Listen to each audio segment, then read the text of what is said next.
Hello NEET students, today will talk about how to break free from this rat race. इस video को बनाना मेरी NEET journey में मैंने कैसे इसको ओवरकम किया, तो मैं चाहती थी कि मैंने फिर अपनी जर्नी पे ध्यान देना शुरू करा। तो मैंने सोचा क्यों ना मैं आपसे शेयर करूँ कि आप अपनी जर्नी में इम्प्रूवमेंट कर सकें। So let's start.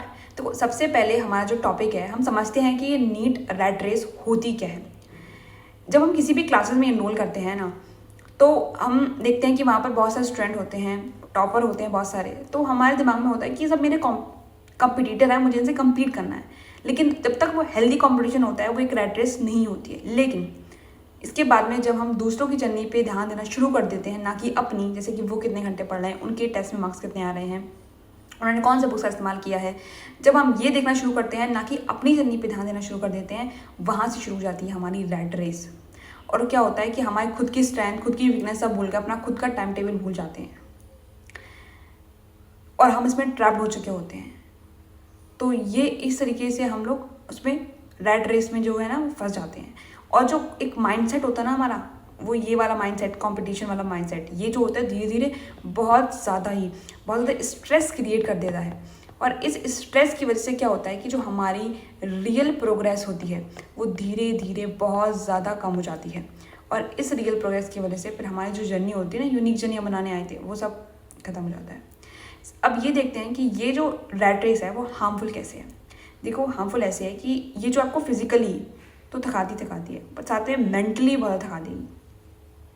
जो कांस्टेंट कंपैरिजन होता है ना, कि जब हम ये सोचते रहते हैं, जब हमारे दिमाग में सिर्फ ये चल रहा होता है कि कंपैरिजन, ये जो होता है ना, ये करता है हमें क्या, ये करता है बहुत ज़्यादा डीमोटिवेट। और इस डीमोटिवेशन की वजह से क्या होता है, हम खुद की स्ट्रेंथ, खुद की वीकनेस सब कुछ भूल जाते हैं, अपना जो खुद का टाइम टेबल था वो भूल जाते हैं। और इसकी वजह से क्या होता है कि हमारी जो रियल प्रोग्रेस होती है वो धीरे धीरे बहुत कम हो जाएगी। इसलिए हार्मफुल ये है।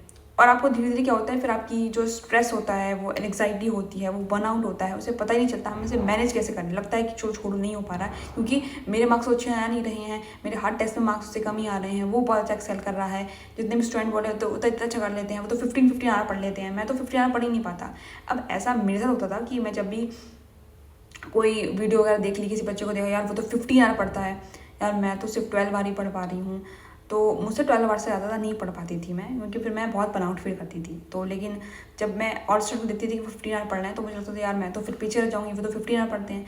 लेकिन फिर मैंने काफ़ी अपने टीचर्स मेरे यही बोलते थे हमेशा कि आपको हमेशा अपनी जर्नी पर ही ध्यान देना है। आप अपना अगर 12 आवर में अपना कर सकते हो ना, तो मतलब आप अच्छा कर रहे हो, आपको ज़रूरत नहीं कि आप 15 आवर ही पढ़ो। लेकिन आप 12 आवर में नहीं कर पा रहे हो, कुछ चीज़ें कमी रह रही हैं, तब आप जाके थोड़ा ग्रेजुअली इंक्रीज़ करना है। ये भी नहीं कि आप एकदम से 15 आवर पढ़ रहे हो। तो इसलिए वो हार्मफुल हो जाता है कि जब हम क्या करते हैं कि हम अपने जो हमारा जो कंफर्ट जोन होता है, हम उससे बाहर निकल के पढ़ने की कोशिश करते हैं, उससे बाहर निकल जाते हैं। हमारे लिए वो एफिशिएंट है नहीं, टाइम टेबल हमने बना रखा है, हम पढ़ भी नहीं पा रहे हैं 15 आवर, हम माइंड कुछ और कर रहा है, स्ट्रेस में है, नहीं हो पा रहा, 15 आवर फोकस नहीं कर पा रहे हैं। तो फिर वो चीज़ काम नहीं करती, वो सिर्फ हमें बर्नआउट फील कराएगी, एफिशिएंट ही नहीं होगा वो हमारे लिए, क्योंकि हमारा माइंड उसको नहीं है उसके लिए। ईच एंड एवरी स्टूडेंट को क्या होता है, हर कोई अलग अलग तरीके से पढ़ता है। जैसे मैं 12 बार पढ़ लेती, लेकिन 15 आवर में एक्सीड करूँगी तो मेरा ब्रेन वर्क नहीं करता था। ऐसे बहुत सारे लोग होंगे जो सिर्फ 10 आवर पढ़ के अच्छा फील करते होंगे, इस एक्सीड करेंगे तो वो फील करेंगे। लेकिन हाँ, अगर मुझे कभी कभी ऐसा होता था कि मुझे कुछ काम करना है, तो मैं मुश्किल से 30 आवर एक्सीड कर जाती थी, या बहुत रेयरली मैं 40 आवर एक्सीड करती थी।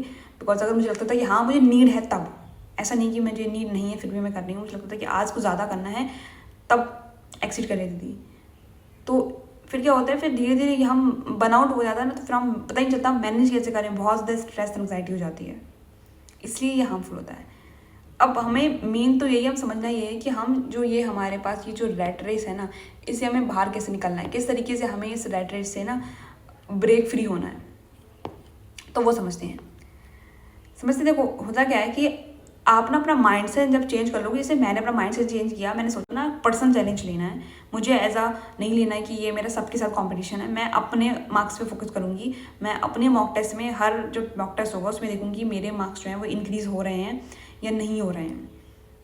तो अगर मैं ग्रेजुअली अपने मार्क्स धीरे धीरे इंक्रीज होंगे ना, तो बहुत अच्छी बात है। मतलब मैं अपने साथ कम्पीट कर रही हूँ और मैं उसको विन भी कर रही हूँ धीरे धीरे। फॉर एग्जाम्पल, अगर मान लो किसी भी टेस्ट में मेरे 600 मार्क्स आते थे, तो मैं कोशिश करती थी नेक्स्ट टेस्ट में मेरे 610 मार्क्स आए, या इससे थोड़ा मतलब 600 से इंक्रीज हो ओवरऑल, मतलब नहीं 610 आए, मतलब इंक्रीज होना चाहिए ओवरऑल। हो सकता है ज़्यादा बढ़ गया, 630 भी आ सकता है, 640, डिपेंड करता है कि एग्जाम भी कैसा था। मान लो अगर कभी कभी इससे कम भी आ जाए तो कोई टेंशन वाली बात नहीं थी। सोचती थी कि चलो कोई बात नहीं, नेक्स्ट टेस्ट में फिर से कोशिश करेंगे कि जो, और उसमें एक्सेल करने की कोशिश करेंगे। और इससे मुझे वीकनेस पता चल जाती थी कि मेरे मॉक टेस्ट में मैंने एग्जैक्टली गलत क्या करा कि जो मेरे मार्क्स पहले से भी बहुत कम आ गए हैं।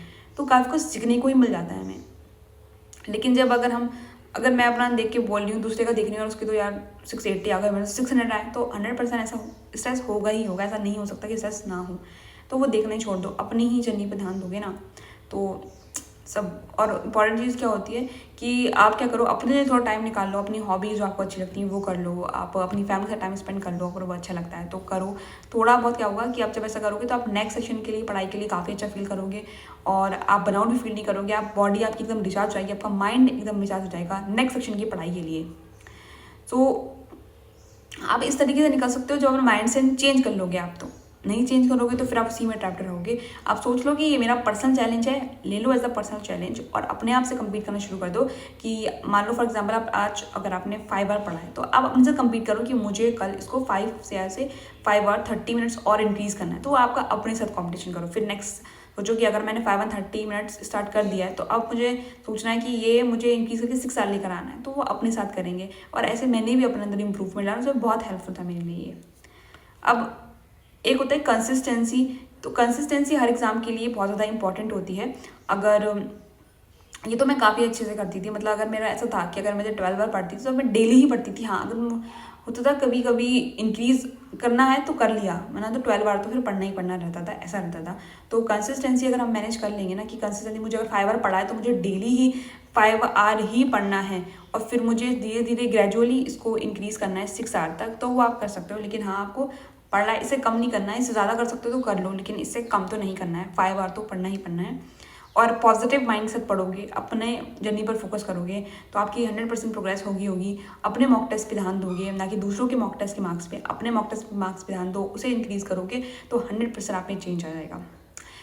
सो if you found this video helpful, to like, share and comment below. और अगर आप चाहते हैं कि मैं ऐसी और भी वीडियो बनाऊँ तो सब्सक्राइब कर लो। बाय।